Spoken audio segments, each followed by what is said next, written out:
کہ بدن کا قرآن سے تعلق اور ہے، عقل کا قرآن سے تعلق اور ہے، اور روح کا قرآن سے تعلق اور ہے۔ بدن کا قرآن سے یہ تعلق ہے کہ بدن قرآن کی تلاوت کرتا ہے اور قرآن کا ترجمہ پڑھ لیتا ہے، زبان اسے ادا کرتی ہے، زبان اسے اٹھاتی ہے، زبان اس کی زیارت کرتی ہے، ہونٹ اس کو چومتے ہیں، بدن اس کی تعظیم کرتا ہے، آدمی اس کی طرف اپنی پشت نہیں ہونے دیتا، اس کے ادب کو اپنے سامنے ملحوظ خاطر رکھتا ہے۔ یہ بدن کا قرآن سے تعلق ہے، اور یہ اسلام ہے کہ آدمی قرآن کی تلاوت کرتا ہے۔ اور جو ایمان ہے، یعنی جو عقل کا قرآن کے ساتھ تعلق ہے، وہ اس سے ذرا آگے ہے کہ آدمی قرآن کے معانی میں غور کرتا ہے،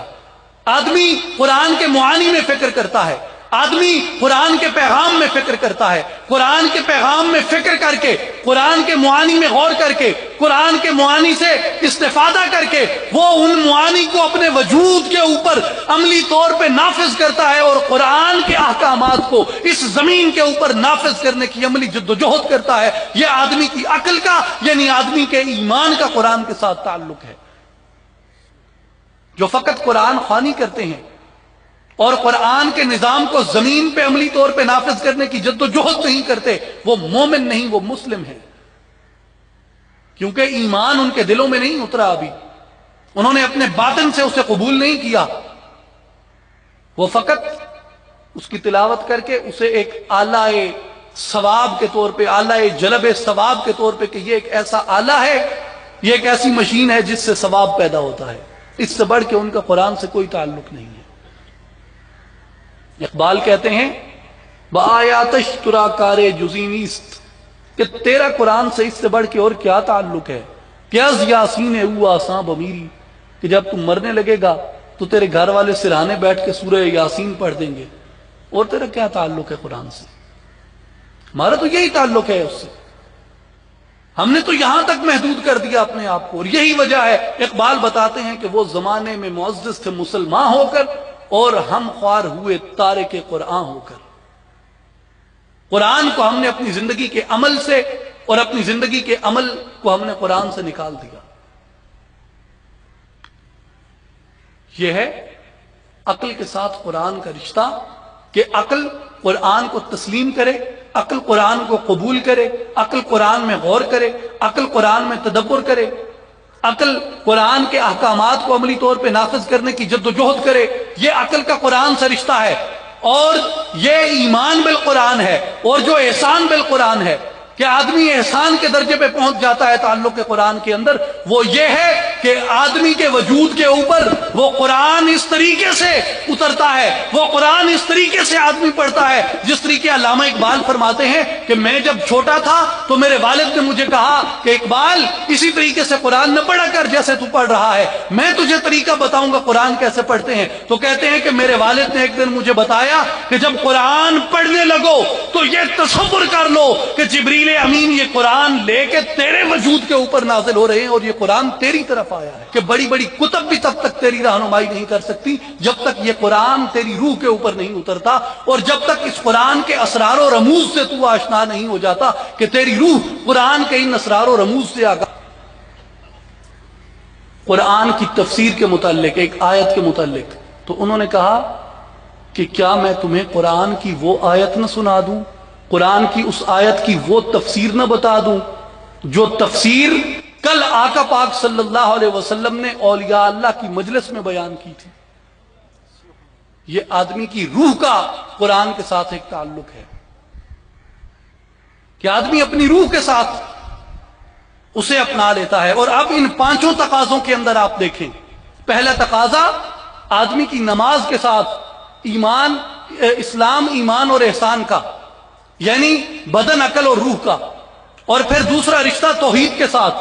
آدمی کے بدن، عقل اور روح کا، یعنی اسلام، ایمان اور احسان کا، اور اسی طرح رسالت کے ساتھ جو اس کا رشتہ ہے، عقل، بدن اور روح کا، یعنی اسلام، ایمان اور احسان کا، اور پھر قرآن کے ساتھ جو آدمی کے جسم، عقل اور روح کا رشتہ ہے۔ جب انسان توحید میں اس رشتے میں کامل ہو جاتا ہے، یعنی اس کے بدن پہ، اس کی عقل پہ، اس کی روح پہ توحید مکمل طور پہ نافذ ہو جاتی ہے۔ جب رسالت میں وہ اس رشتے کو پختہ کر لیتا ہے، یعنی اس کے بدن پہ، اس کی عقل پہ، اس کی روح پہ وہ رسالت کا تعلق قائم ہو جاتا ہے، اور پھر جب وہ قرآن کے ساتھ اپنے اس تعلق کو قائم کر لیتا ہے کہ اسلام میں، ایمان میں، احسان میں وہ ان تمام چیزوں میں کامل ہو جاتا ہے، تو پھر وہ تمام کی تمام چیزیں آدمی کے وجود کے اندر، وہ تمام صفات ظاہر ہو جاتی ہیں، یعنی اس کا جسم مسلم بن جاتا ہے، اس کی عقل مومن بن جاتی ہے، اور اس کی روح یہ محسن بن جاتی ہے۔ اس کا جسم عابد بن جاتا ہے، اس کی عقل عالم بن جاتی ہے، اور اس کی روح عارف بن جاتی ہے۔ اسی طرح جو اس کا جسم ہے یہ عامل بن جاتا ہے، اس کی عقل عاقل بن جاتی ہے، اور اس کی روح یہ عاشق بن جاتی ہے۔ اس کا جسم نظر بن جاتا ہے، اس کی عقل ناظر بن جاتی ہے، اس کی روح منظور بن جاتی ہے، اس کا جسم عشق بن جاتا ہے، اس کی عقل عاشق بن جاتی ہے، اور اس کی روح معشوق بن جاتی ہے۔ اور میں یہ آپ کو بتانا چاہتا ہوں کہ جب آدمی اس مقام پہ اس تعلق کو قائم کر لیتا ہے، پھر آدمی کا جسم یہ قاری قرآن بن جاتا ہے، آدمی کی عقل یہ عالم قرآن بن جاتی ہے، اور آدمی کی روح یہ مجسم قرآن بن جاتی ہے۔ اور یہی وہ درجہ ہے جہاں مومن کو اپنے ایمان کو تقویت دے کے لے کے جانا ہے، جہاں علامہ اقبال فرماتے ہیں کہ حسن کردار سے قرآن مجسم ہو جا، تجھ کو ابلیس بھی دیکھے تو مسلمان ہو جائے۔ یہ وہ درجہ ہے جہاں آدمی اپنے آپ کو قرآن مجسم کر دیتا ہے۔ تجھے کتاب سے ممکن نہیں فراق کہ تو کتاب خواں ہے مگر صاحب کتاب نہیں۔ جب تک تو اس کتاب کا صاحب نہیں بن جاتا، کتاب کا قاری ہونا ایک الگ بات ہے، کتاب کا عالم ہونا ایک الگ بات ہے، اور کتاب کا صاحب ہونا ایک الگ بات ہے۔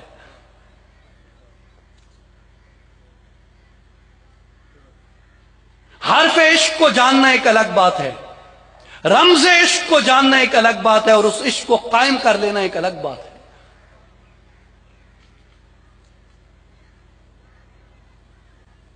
اہل تصوف کو جاننا الگ بات ہے، تصوف کو جاننا الگ بات ہے، اور تصوف کے اوپر عمل پیرا ہو جانا یہ ایک الگ بات ہے۔ عبادت کا تعلق، اعمال کا تعلق بدن سے ہے، علم کا تعلق عقل سے ہے، اور معرفت کا تعلق روح سے ہے۔ اور ان تینوں چیزوں کے اندر آدمی جب تک اشتراک کار کر کے، ایک وحدت کر کے اسے ایمان کی سطح پہ پختہ نہیں کر دیتا، یقین کی سطح پہ پختہ نہیں کر دیتا، اس وقت تک وہ ایک مثبت فرد کے طور پہ اس معاشرے میں اپنا صحیح بھرپور کردار ادا نہیں کر سکتا۔ اور یہی کمال تھا آقا پاک صلی اللہ علیہ وسلم کا کہ آپ نے مومنین کے ظاہر و باطن ایک کر دیے تھے۔